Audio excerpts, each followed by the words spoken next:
ఎండోమెంట్స్లో ఉన్నటువంటి వ్యక్తి, తను భర్త మరి మదన్ మోహన్ గారు. ఆయన ఈజ్ క్వాలిఫైడ్, ఎడ్యుకేటెడ్, ఆయన ప్రొఫెసరు.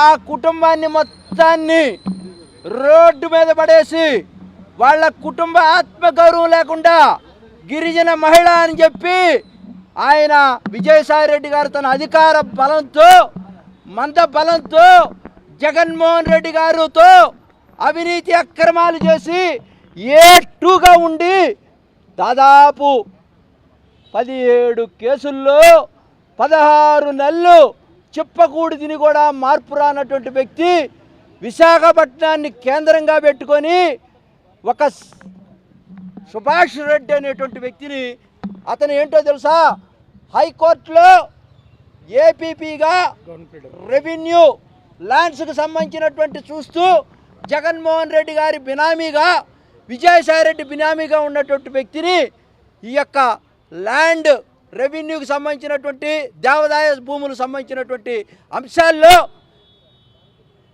ఆమె మరి శాంతి గారిని ఏ విధంగా ఉపయోగించుకున్నారో మీకు తెలుసు. కొన్ని వేల కోట్ల రూపాయలు అక్కడ ప్రేమ సమాజం, అదేవిధంగా దశపల్లాకు సంబంధించినటువంటి భూములు కబ్జా చేసి వేల కోట్ల రూపాయలు దుర్వినియోగం చేసినటువంటి అంశంలో శాంతి గారు చిక్కారు. ఈ రోజున ఇతను అల్లాడుతూ ఉన్నాడు. మేము కుటుంబం గురించి బాధపడతా ఉన్నాం. మేము ఎవరికీ వ్యతిరేకం కాదు.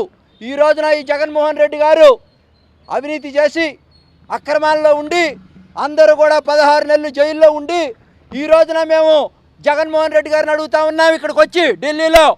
మేము ఇంకొక విజయం ఏంటంటే నైతికంగా, అయ్యా మాకు న్యాయం చేయి, ఆయన్ని విజయసాయి రెడ్డి గారిని ఎక్స్పెల్ చేయి, నువ్వు పార్టీ నుంచి సస్పెండ్ చేయి అడుగుతూ ఉన్నాం. నిన్న మేము ఏం చేసామో తెలుసా, మీకు చెప్పాలా. మేము నైతికంగా విజయం సాధించాం. మేమంతా కూడా, నేను ఇక్కడ ధర్నా చేయడం కోసం సిపి గారికి అప్లై చేశాం. వాళ్ళు అంతకుముందే అప్లై చేశారు. నేను ఇక్కడ ధర్నా చేస్తున్నానని చెప్పి ఆయన గుండెల్లో రైళ్లు పరిగెత్తి సిపిలతో వాళ్ళతో అందరితో కలిపి అతని యొక్క పర్మిషన్ రద్దు చేశారు ఇక్కడ ధర్నా చేయకూడదని. ఈ రోజున మేము నైతికంగా గెలిచాం.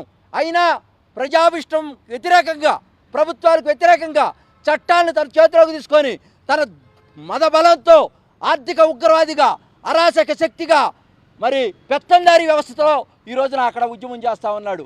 మేము దాన్ని ప్రొటెస్ట్ చేయాలంటే పేదవాళ్ళం, బలహీనులం, మేము ఇక్కడ పెట్టడానికి పోలీసులు అనుమతి లేదంటా ఉన్నారు. మేము ఒకటే అడుగుతా ఉన్నాం, అయ్యా మమ్మల్ని ఇక్కడ గెట్అవుట్ అన్నారు కదా, మరి జగన్మోహన్ రెడ్డి గారిని ఎందుకు చేస్తూ ఉన్నారు? ఆయన తక్షణమే అరెస్ట్ చేయాలా, మాకు న్యాయం చేయాలా.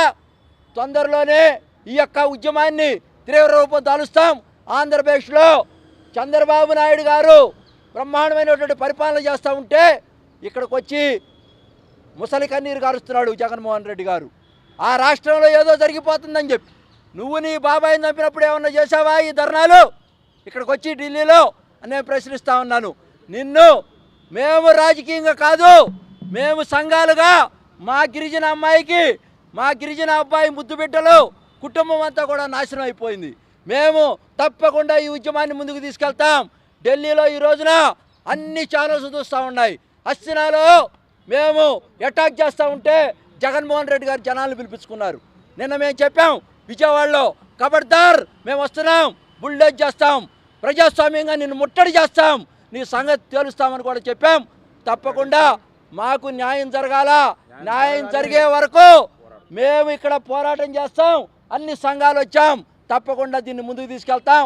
ఆంధ్రప్రదేశ్లో కాదు, ఇండియా మొత్తం కూడా ఈ ఉద్యమాన్ని ముందుకు తీసుకెళ్తామని మీ ద్వారా ప్రజలందరికీ తెలియజేస్తూ, జగన్మోహన్ రెడ్డి ఈ ఉద్యమాన్ని ఆపేయి, ఈ యొక్క కార్యక్రమాన్ని ఆపేయి, తప్పకుండా నిన్ను ముట్టడి చేస్తామని కూడా ఈ సందర్భంగా తెలియజేస్తా ఉన్నాం.